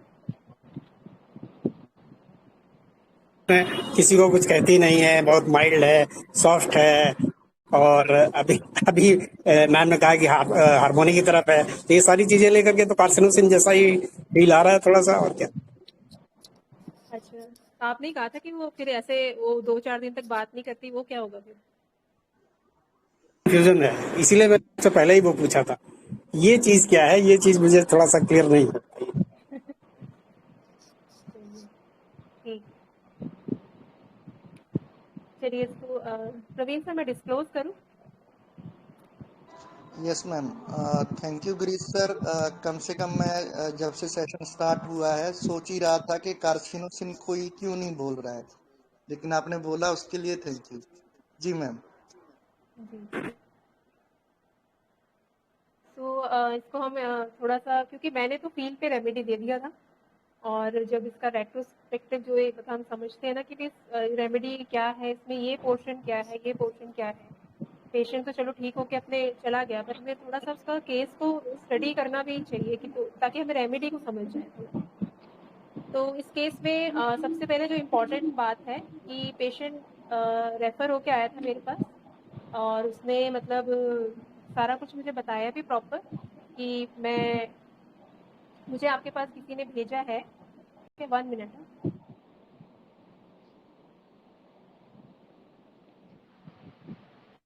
तो उसने मतलब प्रॉपर मुझे ये बताया कि भी वो पेशेंट मतलब वो जानकार ने मुझे आपके पास भेजा कि भी उनके पास दिखाओ। तो ये चीज़ें पेशेंट ने मुझे आती सब क्लैरिफाई कर दी। तो ये भी बताया कि भाई उसको हैंडल कैसे कर रही है ना चीज़, मतलब हाथ है तो ख़राब है तो उसको हैंडल कैसे कर रही है वो भी खुद ही बता दिया कि मॉइस्चराइज़र लगाती हूँ, या एलोपैथिक ट्रीटमेंट भी ले लिया है और वो भी बता दिया कि एलोपैथी से मतलब उसमें ट्रीटमेंट नहीं है, वो लोग विटामिन सी देते हैं। फिर पैर भी अपना अच्छे से दिखाया और कट जाते हैं या कवर रखना पड़ता है, और फिर मतलब ये सब चीज़ें पेशेंट ने मुझे बहुत क्लियर कट बता दी। तो first rubric I think very clear. क्या लेंगे फर्स्ट रूब्रिक? कम्युनिकेटिव। कम्युनिकेटिव पक्का है, ये पेशेंट कम्युनिकेटिव है। और वहाँ पे भी आपने फॉलो वीडियो जो मैंने 30 सेकेंड्स का भेजा है उसमें भी देखो वो कैसे बता रही है ना प्रॉपरली। आप मैम जरा ध्यान से देखो, है ना। तो ये कम्युनिकेशन है पूरा कि भी अच्छे से देख लो आप ना, मतलब उसकी दिल की बात मेरे तक पहुँच जानी चाहिए, यही कम्युनिकेशन है। तो फिर मैंने आगे पूछा कि ये रूब्रिक्स जो है मैंने लिए हैं कुछ, ये कम्युनिकेटिव रूब्रिक तो प्रिस्क्राइबिंग रूब्रिक हो सकता है, बट कुछ रूब्रिक्स जो मैंने फिर मेट्रो में स्टडी किए वो मैंने उठाए थे। फिर तो मैंने जब पूछा कि भी आपका हाथ में कब से है, तो पेशेंट ने कहा कि हाथ में मेरा 7-8 महीने से है और पैर में भी मेरा 1-2 महीने से है। तो मैंने पूछा भी आप उससे पहले ठीक था? तो पेशेंट ने कहा हाँ उससे पहले मैं बिल्कुल ठीक थी और मेरे को शुगर या बीपी या थायराइड कुछ भी नहीं है, ठीक है ना। ऐसे भी पेशेंट ने मुझे क्लैरिफाई कर दिया। तो इसको क्या सोचेंगे हम?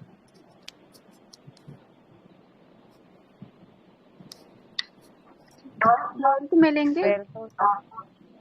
नहीं, वेल्थ कहाँ पे दिख रहा है? वेल्थ नहीं है। कंटेंट होगा ना। चलिए आगे थोड़ा सा और मैं आपको क्लियर करती हूँ इसको, ठीक है। फिर मैंने और भी उससे पूछा था कि 7-8 महीने पहले कोई स्ट्रेस था, स्ट्रेस आया कोई? तो पेशेंट ने कहा कि हाँ स्ट्रेस तो रहता ही है मैम, ठीक है। उसने अपने जॉब का पूरा सिनेरियो मुझे समझाया कि भाई मेरा सुबह 7 बजे से लेकर 11 to 7 मेरा ये जॉब शेड्यूल है। तो ये मैं गारमेंट्स कंपनी में काम करती हूँ, तो अकाउंटेंट का मेरा जॉब है, ठीक है। तो स्ट्रेस तो रहता ही है मैम, ठीक है।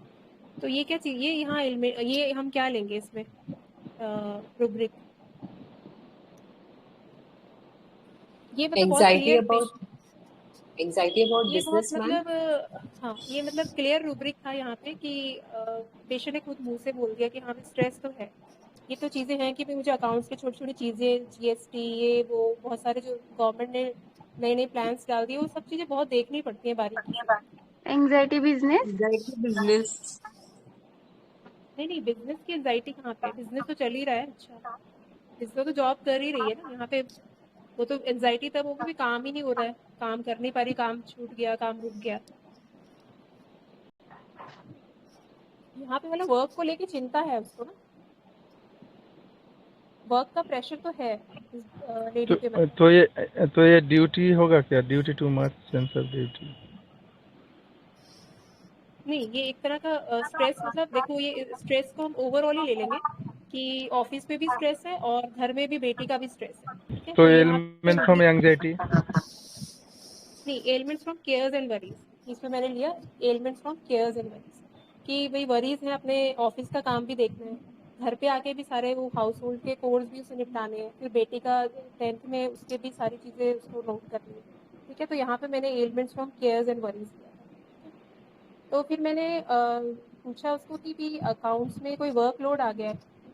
तो पेशेंट ने मुझे बड़ा क्लियर बोला कि मैम मैं 16-17 साल से इस जॉब में हूँ और जो जॉब मेरा पहले था वही चीज़ है, मतलब कुछ बढ़ गया है या कुछ ओवर पावर हो गया है, मतलब ओवरलोडेड हो गई हूँ मैं, ऐसा नहीं है, ठीक है। जो जॉब मेरी 17 साल से मैं कर रही हूँ वही मैं आज भी वही लोड है, ऐसा नहीं कि स्पेशल 7-8 महीने से कुछ आ गया, ऐसा कुछ भी नहीं है। तो फिर मैंने कहा फिर इसको लेकर आप सोचते क्या हो? तो यही पेशेंट ने बोला इचिंग बहुत है और अच्छे भी नहीं लगते बहुत, तो मतलब थोड़ा सा बहुत माइल्ड टोन में बोला ना, दिखाकर, मतलब मेरे दोनों अपने हाथ दोनों आगे दिखाकर ही पेशेंट ने बोला था कि देखो ना अच्छे भी नहीं लगते ना, अजीब से लगते हैं। और गर्ल की बॉडी तो ऑब्वियसली हैंड्स में रैशेस रहेंगे तो अजीब ही लगेगा। तो ये खुद की फीलिंग थी इसकी, पेशेंट की किसी की दी हुई फीलिंग नहीं थी, खुद के अंदर उसको एक थोड़ा सा ह्यूमिलेटेड फीलिंग मैंने फील किया कि एक शर्मिंदगी सी फील होती है उसको। मतलब ऑब्वियसली हम देखते हैं ना, मेल्स काले भी हो तो चलो चलता है, फीमेल्स तो थोड़ा अच्छा ही दिखना चाहिए। तो कहीं ना कहीं उसके अंदर एक इशू था कि भाई साफ ही होने चाहिए हाथ भी, 10 जगह मैं लोगों से मिलती हूँ, अकाउंट्स का काम है, बॉस बैठा है सामने, है ना। तो ये उसका एक फील था।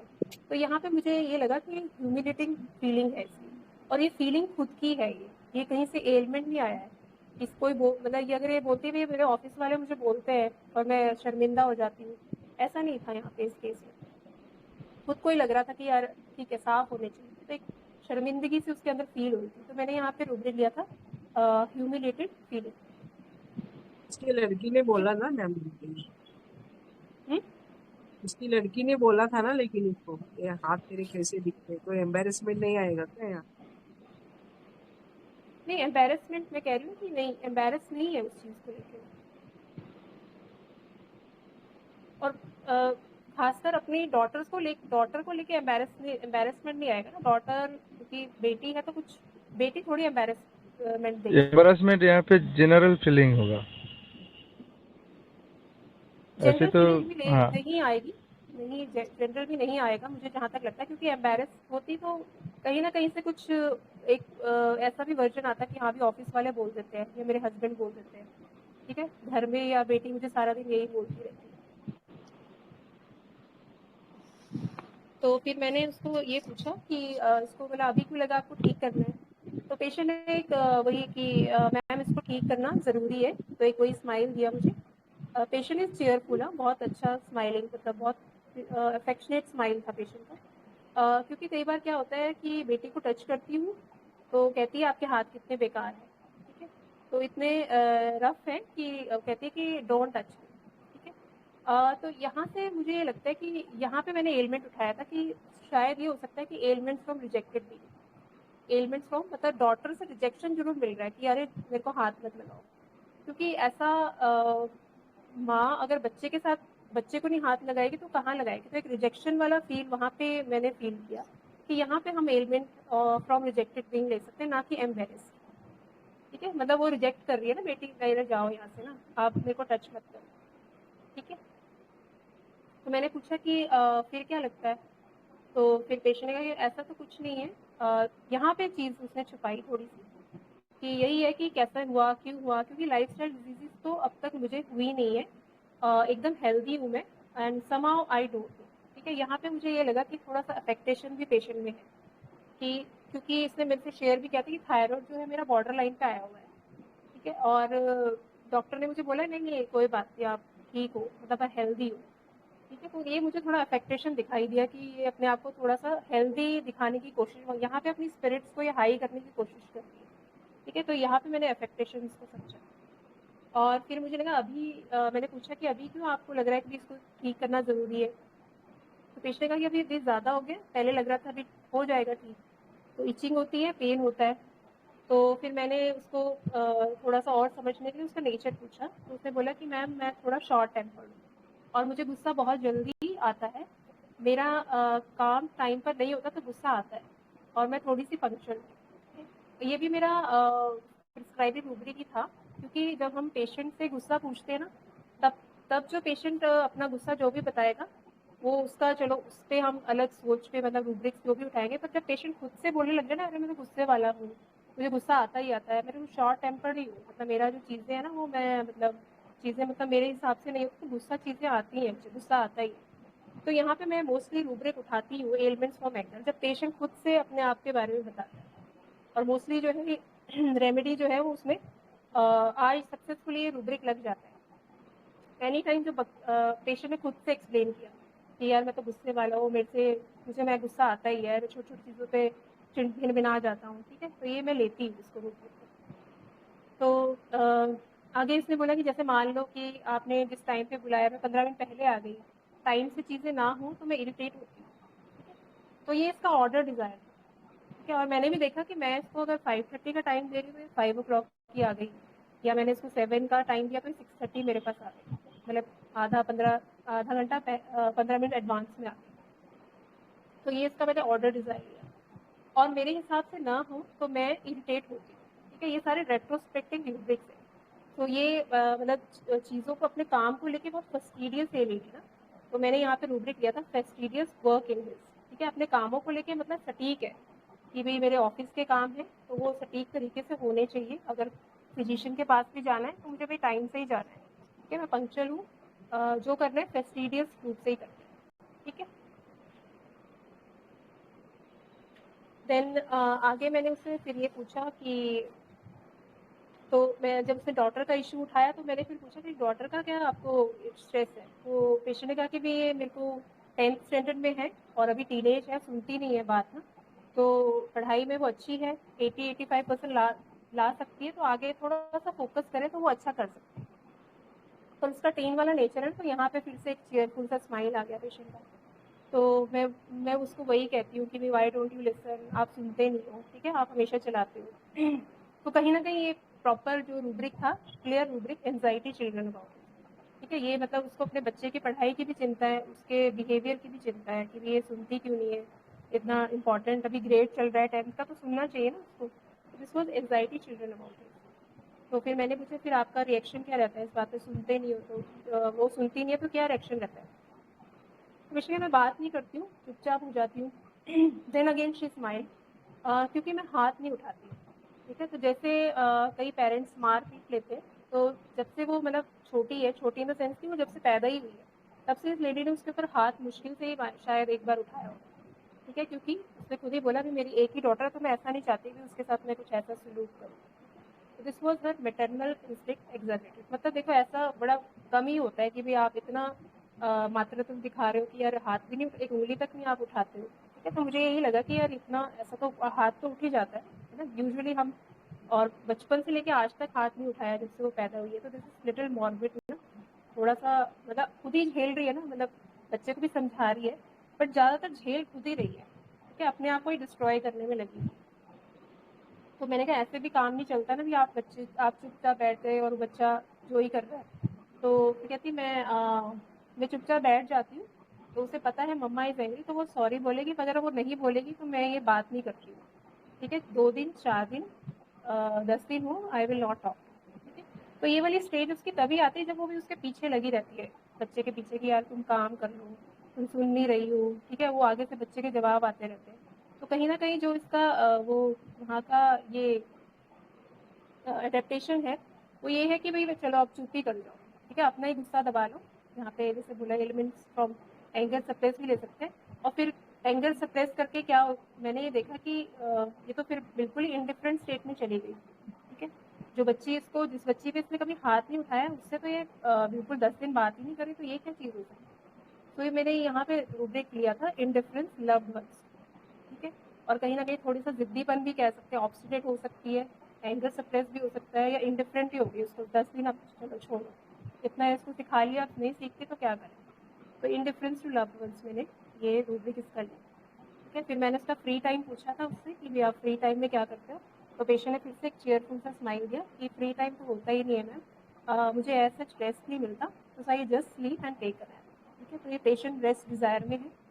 तो ये सब मतलब प्रिस्क्राइबरी रूब्रिक्स तो 2-3 ही थे, फील पेशेंट का इसलिए मेरे को आया, पेशेंट का टोन जो फॉलोअप में है ना, वो पूरे केस टेकिंग में भी ऐसा ही था, बिल्कुल mild, very polite, very cheerful, very smiling, very communicative, ठीक है। तो मैंने इसको कार्सिनोसिन 200 की 3 डोजेज दी, और इसको तुरंत 3 दिन बाद बुलाया कि भैया आप आ जाना। और क्योंकि मैं थोड़ा सा, मुझे भी बाहर थोड़ा 1-2 वीक के लिए बाहर जाना था, मैंने कहा इसको 3 दिन बाद आप मुझे मेरे पास आना था। तो 3 दिन बाद का जो फॉलोअप है वो मैंने ग्रुप में शेयर किया है। एंड उसके बाद एक्चुअली मैं ही बाहर थी, पेशेंट ने फिर कनेक्ट नहीं कर पाई, तो मैंने ही मैसेज में पूछा था कि अभी कैसा है आपका वो। तो पेशेंट ने बहुत अच्छे से मेरे को बोला कि मैम मेरे हाथ काफ़ी क्लियर है, I am much better. So this was the case of carcinosin. इसको कार्सिनोसिन की 200 की 3 डोजेज देकर, and she was around 80% relieve हो गया था पेशेंट।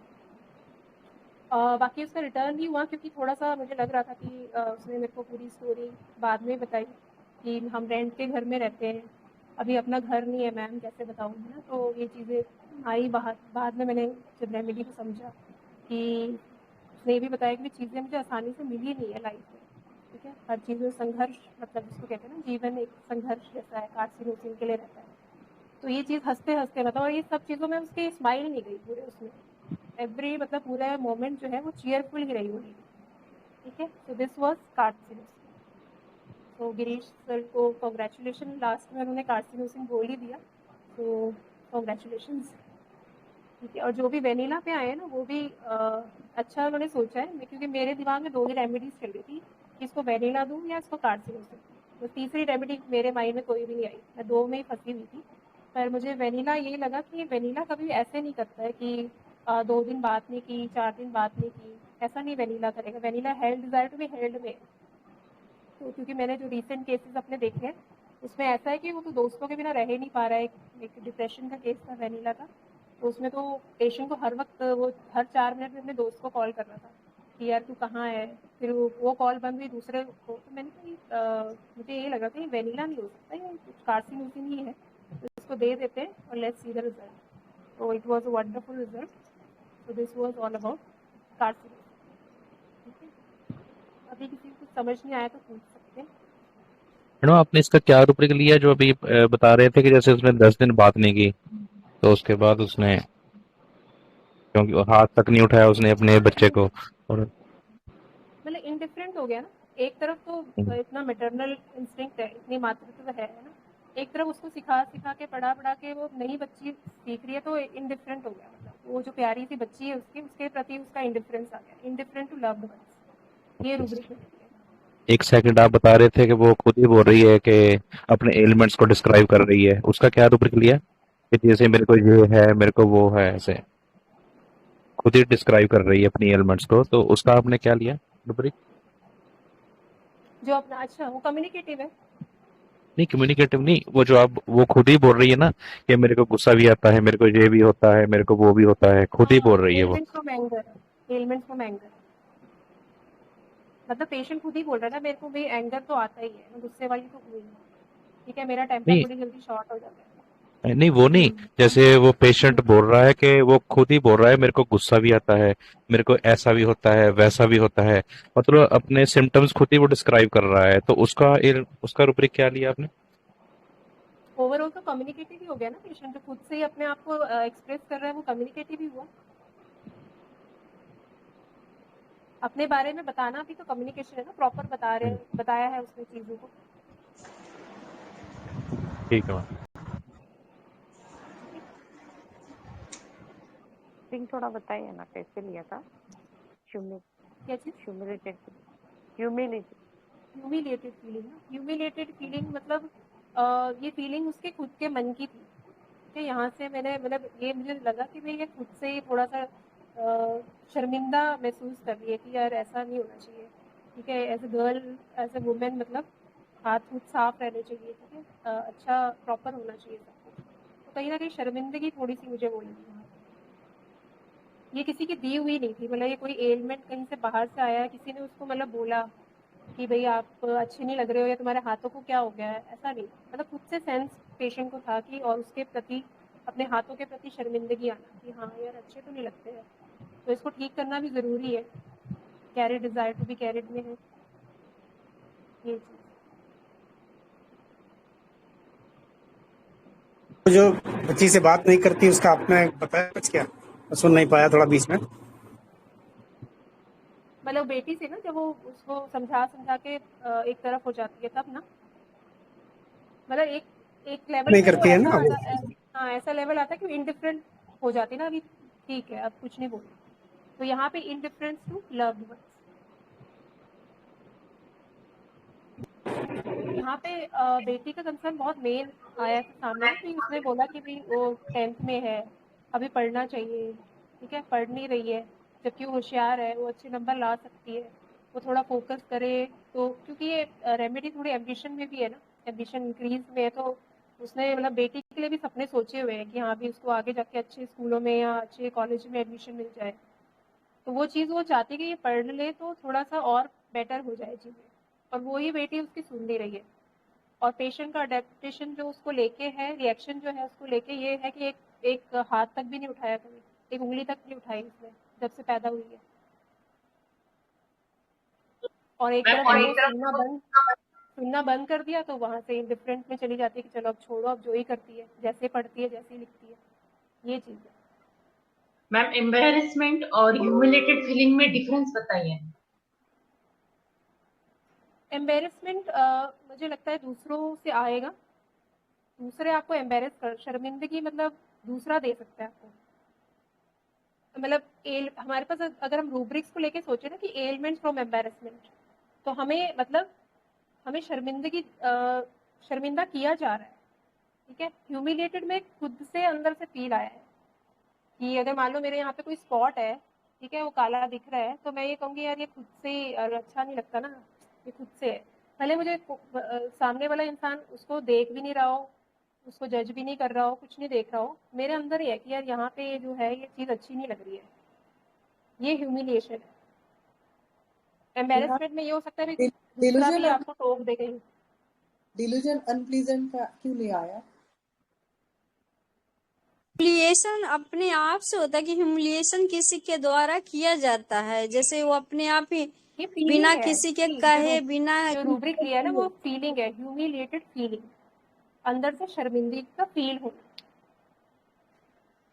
अपनी खुद की बनाई फीलिंग है, जस्ट एक फील है। पिंपल्स के केसेस में बहुत से पेशेंट बोलते नहीं, मुझे ही आईने में देख के मुझे ही अच्छा नहीं लगता, कोई कुछ बोलता नहीं लेकिन मुझे ही अच्छा नहीं लगता। तो ये एम्बेरसमेंट लेना कि ह्यूमिलेटेड लेना?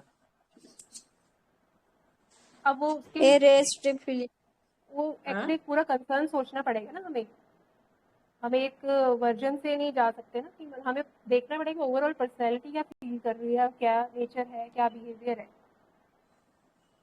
जैसे एक पेशेंट ने मेरे पास बोला था कि अच्छे नहीं लगते मैम, दाग है ना, देखो अच्छे नहीं लगते ऐसे करके, तो उसका जो पूरा कंसर्न मेरे सामने आया था, तो वहाँ पे मैंने लिया था डिल्यूजन बॉडी अगली लुकिंग।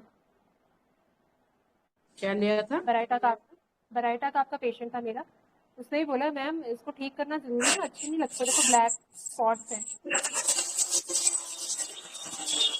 ठीक है, जबकि मुझे ब्लैक स्पॉट्स उससे दिख नहीं रहे थे, बट वहाँ पे ये लग रहा था कि उसको डिल्यूजन मतलब अगली बॉडी लुकिंग, जो एक रूब्रिक है ना, डिल्यूजन बॉडी लुक्स अगली। ओके, थोड़ा एम्बैरेसमेंट और ह्यूमिलिएशन बोलूं क्या मैं? हाँ जी मैम, एम्बैरेसमेंट में कैसे ना अपना कंसर्न सामने वाले से पड़ जाता है, जरूरी नहीं कि एम्बैरेसमेंट वाला ह्यूमिलिएशन में जाए, पर ह्यूमिलिएशन वाला बंदा ना बहुत गहराई में जाने वाला इंसान और खुद को डिस्ट्रक्शन वाला इंसान जरूर निकलेगा। Humiliation is a very deep feeling, और जो थोड़े सेल्फ सुसाइडल वाले रहते हैं ना, वो ह्यूमिलिएटेड फीलिंग में इजीली जाते हैं। जी मैम, बिल्कुल सही बोला आपने, मतलब ह्यूमिलेटेड फीलिंग सच में एक बहुत डिस्ट्रक्टिव फीलिंग है खुद के लिए, क्योंकि खुद की बनाई हुई फीलिंग्स है ना।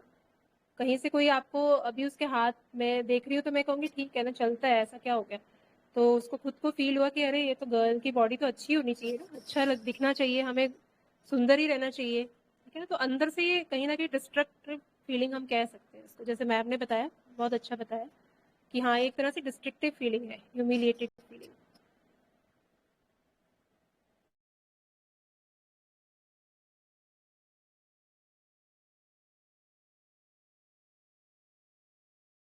मैडम अनप्लीजेंट कब लेना फिर?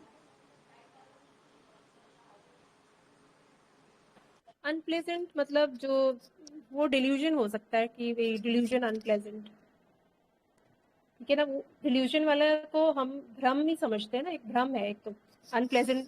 कई बार क्या होता है कि कुछ भी नहीं है फेस पे, तभी भी लगता है कि नहीं, मैं जैसे एक पेशेंट का मैं वर्जन बता देती हूँ, उसने बोला था कि मैं ना मोटा और काला दिखता हूँ तो मैं फोटो खिंचाने नहीं जाता हूँ, ठीक है, तो यहाँ पे हम डिल्यूजन अनप्लेजेंट ले सकते हैं, क्योंकि दूसरे को देखने वाले में तो वो ना मोटा लग रहा था ना काला लग रहा था, पर उसके अंदर से फील है यार मैं मोटा और काला तो हूँ, मैं इसलिए फोटो नहीं खिंचाता, मेरी फोटो अच्छी नहीं आती है, तो ये डिल्यूजन अनप्लेजेंट हो सकता है।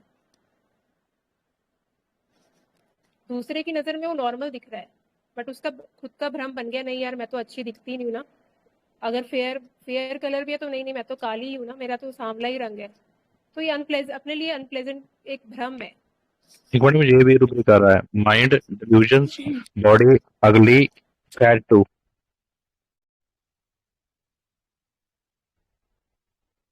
सर दोबारा बोलिए रूबी। ये वो जो आपने बोला ना मोटे वाला, उसमें ये भी आ रहा है, mind delusions body ugly body looks fat to. ये भी हो सकता है, वो एज ए हमें फिर पेशेंट का ओवरऑल बिहेवियर नेचर वहाँ पे वो क्या फील कर रहा है, एक ही चीज़ को लेकर रूब्रिक बना नहीं सकते और एक ही वर्जन पे पेशेंट को दवाई दे नहीं सकते, हर चीज़ को हमें एक उस पर गो थ्रू होना ही पड़ेगा कि what is the how of the case, what is the what of the case and what is why of the case. तभी हमारा मैडम सिमुलैंस आएगा। उसमें हम क्या रुब्रिक दे सकते हैं? जैसे कोई लेडीज आती है, वो कहती है मैं मोटी नहीं होना, मोटी नहीं होना, मैंने वो खाती भी बहुत कम है, तो उसमें हम क्या रुब्रिक ले सकते हैं? उसको फैटनेस से बहुत डर है कि मैंने मोटी नहीं होना, ये ले सकते हैं उसमें? Mind delusions, body ugly, body looks fat too. Conscious हो गई, मतलब तो थोड़ा मोटी नहीं होना, मतलब खाना नहीं, कॉशियस एंशियस हो हम्म, सकते हैं, ले सकते हैं। कॉशियस है ये भी मतलब ले मोटी सकते नहीं होना हैं, चाहती, डिल्यूजन्स वाला नहीं ले सकते? फिर वो एक्चुअली क्या अकॉर्डिंग है, टू केस होगा। वो बेसिकली मोटी नहीं है, वो ठीक है वेट उसका, हाँ तो फिर भी उसको लगता है कि मैं मोटा नहीं होना चाहती, वो ये डिल्यूजन ही हो गया ये तो। तो ये तो कैसे कॉशियस डिलूजन एंशियस हो हो गया गया। सर?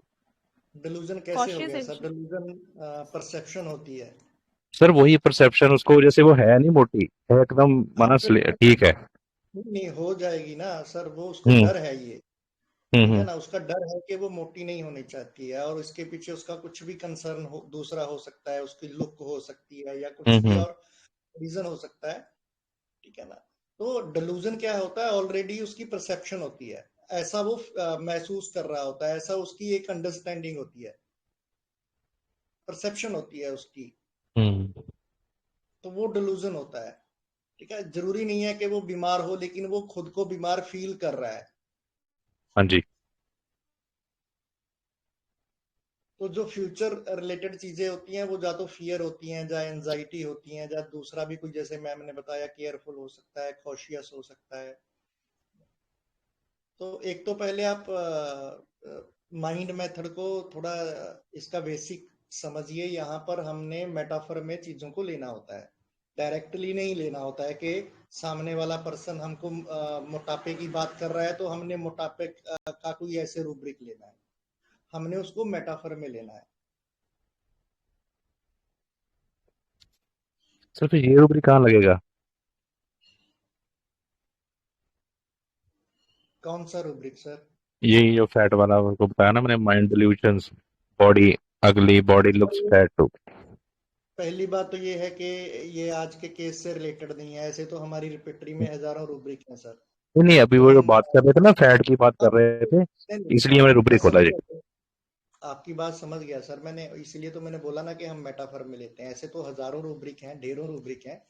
तो हम आज के केस तक रिलेटेड रहें तो वो ज्यादा अच्छा है। ठीक है सर। जी थैंक यू जी सर। जी मैम कंटिन्यू कीजिए। वही कहना चाह रही थी आशु सर को कि हमको पेशेंट को पहले फील करना पड़ेगा ना, हम उसके अकॉर्डिंग ही रूब्रिक लेंगे। पहले रूब्रिक सोच लिया और फिर हम पेशेंट लेके आएंगे, ऐसा नहीं, फिर वर्जन बनाएंगे, ऐसा नहीं। हमें जो हमारे पास जो मेटा जो भी फील लेके आ रहा है पेशेंट, जो भी थिंकिंग कंसर्न लेके आ रहा है, फिर हमारे रूब्रिक सेट होंगे उस पर।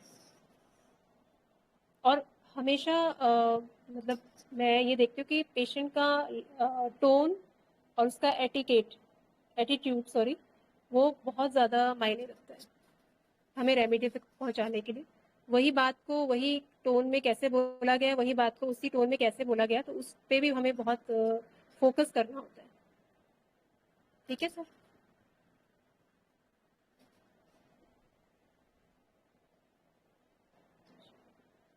और कोई क्वेरी? तो ये कार्सिनोसिन का एक डिफरेंट शेड, डिफरेंट तो नहीं था, थोड़ा सा ये पार्ट जो लास्ट वाला पार्ट था, ये भी एक फेसेट है इस रेमेडी का। कहीं ना कहीं मुझे ये लगा कि ये भी कहीं ना कहीं बेटी को प्लीजिंग, सटनली सोचे तो प्लीजिंग है चल रहा, कि भाई बेटी को खुश करने के लिए हाथ ठीक करने हैं, या उसको पहले उसको समझा रही है फिर एकदम से इंडिफरेंस हो रही है, तो ये कहीं ना कहीं अपने अंदर ये सेल्स को डिस्ट्रॉय कर रही है। ये भी एक डिस्ट्रक्टिवनेस जो है मुझे कार्सिनोसिन का लगा। ठीक है, क्योंकि कार्सिनोसिन जो रेमेडी है, it's very very sensitive remedy, बहुत सेंसिटिव रेमेडी है।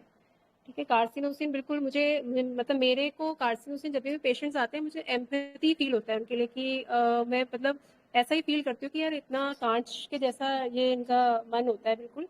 तो और फिर भी उसमें मुस्कुराना ये लोग जानते हैं, चीयरफुल कैसे रहना है, खुश कैसे रहना है, अपने स्पिरिट्स को कैसे हाई करके, और फिर भी वैसे ही रहना है। तो यही इनका डिस्ट्रक्टिवनेस है, यही कैंसर है ये। और इतना नाजुक है कि मेरे एक पेशेंट को तो मैंने इतनी ऐसे कुछ पूछा ही था, वो मतलब आंसू आंसू हो गई, मतलब जस्ट। तो इतने नाजुक ये लोग होते हैं बहुत ज़्यादा। तो इसका ये पार्ट भी थोड़ा सा मैंने देखा, तो हमें मतलब जो जैसे रूब्रिक्स आ रहे थे एंगर, टेसिटर्निटी, वो बोल नहीं रही, तो गुस्से में नहीं है वो कहीं ना कहीं अपने इसलिए इसको हम नहीं लेंगे ना, क्योंकि जैसे नेट्रोम्यूर आ रहा था डीडी में, तो नेट्रोम्यूर का आप ये देखो कि नेट्रोम्यूर के पेशेंट्स को तो मैं फील करती हूँ कि थोड़े से बिट्रेड फीलिंग में रहते हैं कि मतलब कुछ मेरे साथ बुरा ना हो जाए, मैं बोलूँ नहीं बोलूँ, मतलब बहुत ज़्यादा मतलब एक अच्छी जैसे फीलिंग वाले नेट्रोम्यूर्स मुझे नहीं लगते। तो कार्सिनोसिन जब आएंगे ना, इतने अफेक्शनेट से बात करेंगे, बहुत ही ज़्यादा घुल मिल के एक फ्रेंडली तरीके से, बहुत अच्छा लगता है इन लोगों से बात करके, और एक एम्पैथी भी जागती है कि हाँ कि यार कितने सेंसिटिव है, कितना करते हैं और फिर भी मुस्कुराते हैं। ठीक है, तो ये मेरी अंडरस्टैंडिंग थी छोटी सी कार्सिनोसिन के लिए। तो any other query? This is all बहुत फ्रॉम माय साइड प्यारा, टुडे। बहुत प्यारा, बहुत स्वीट। मुझे तो आप भी कार्सिनोसिन लगते हो कभी कभी। बहुत प्यार से मैं काटती हूँ। केस को आपके चेहरे के जो ये रहते हैं ना, बहुत ही प्यार से मैम, मन लग जाता है आपके लेक्चर में। Thank you. Thank you so much ma'am, thank you so much. और आपकी अंडरस्टैंडिंग को मैं सैल्यूट करूंगी, बहुत ही प्यारे तरीके से आपने चीज़ को बड़ा सिंपल वर्ड्स में एक्सप्लेन कर दिया। Thank you so much.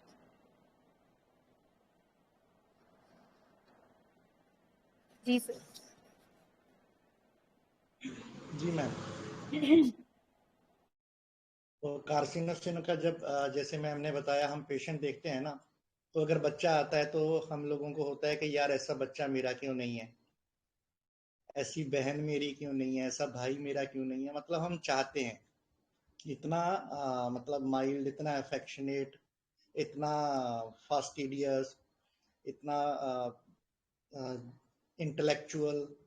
अब देखोगे कि उसमें ढेर सारी चीजें आपको ऐसी मिलती हैं। ठीक है, उसका बेचारे का एक ही प्रॉब्लम होता है कि वो एडिक्टेड टेंडेंसी टू बिकम इस रूब्रिक में है। तो वो जो ये करता है ना अपने आईपीआर के लिए, अपनी फैमिली के लिए, तो उसकी एडिक्शन हो जाती है। उसको एक पॉइंट पर जाके समझ भी आ जाता है कि अभी आईपीआर जो है मेरा, ये थोड़ा मेरा ज्यादा यूज कर रहा है, मेरा फायदा उठा रहा है। लेकिन फिर भी वो खुद को रोक नहीं पाता है, क्योंकि एडिक्टेड हो जाता है, फिर भी वो करेगा। उसको पता चल जाएगा कि बाकी फैमिली मेंबर्स नहीं कर रहे हैं, है ना, सब मेरे ऊपर छोड़ दे रहे हैं, मुझे बोल के चले जा रहे हैं, लेकिन फिर भी वो करेगा, क्योंकि वो रह नहीं पाता है, एडिक्टेड हो जाता है। तो थैंक यू मैम। हमारे पहले 5 केसेस प्लांट किंगडम के थे, और आप उसके बाद एक नसोर का केस लेके आए हैं। सच में बहुत प्यारा केस था, और जिस तरह से आपने इसको एक्सप्लेन किया है, ब्यूटीफुली एक्सप्लेन किया है मैम, और बहुत सिंपलीफाई तरीके से किया है, ऑलरेडी रश्मि मैम ने बताया ही। जी तो thank you so much sir. Carcinosin एक ऐसी रेमेडी है, इतनी पॉलीक्रेस्ट है कि इसके केसेस भर भर के हमारे क्लिनिक में आते हैं। तो आई थिंक इसको जितना एम्फेसाइज तरीके से लिया जाए इन केसेस को, तो मुझे ये लगता है कि नहीं, कार्सिनोसिन के लिए एक सेंसिटिव हार्ट सबके दिल में होना चाहिए, होम्योपैथ्स के दिल में। तो बस ये मेरी तरफ से था। सो thank you so much sir, thank you. सबसे पहले आपका ही ग्रेटिट्यूड की इतना अच्छा जो आपने इनिशिएटिव लिया, तो और शेयरिंग से बहुत नॉलेज अपना ही बढ़ जाता है। मतलब बहुत अच्छा लगता है कि चीज़ें जैसे ग्रुप में आ रही थी तो कुछ चीज़ें क्लियर हो जाती है कि हाँ हमको भी ऐसे भी सोचना है, ऐसे भी सोचना है, इस तरह से भी क्यों नहीं आया या ऐसा क्यों नहीं आया। तो thank you all the participants. तो थैंक यू सभी को। और मोहंती सर का बर्थडे का सेलिब्रेशन बहुत अच्छा चल रहा है, और आगे भी अच्छे अच्छे केसेस आने वाले हैं। So we will learn and we will grow. So thank you so much. Thank you ma'am. Thank you ma'am, thank you Praveen sir. Thank you everyone. Thank you ma'am, बहुत अच्छा रहा ma'am session. Thank you. Thank you ma'am. और जो Renu ma'am ने Mohanty sir के बारे में बताया कि वो मोहंती सर को मिले तो नहीं है, लेकिन उनकी कमी फील नहीं होती है, तो ये बिल्कुल सच बात है।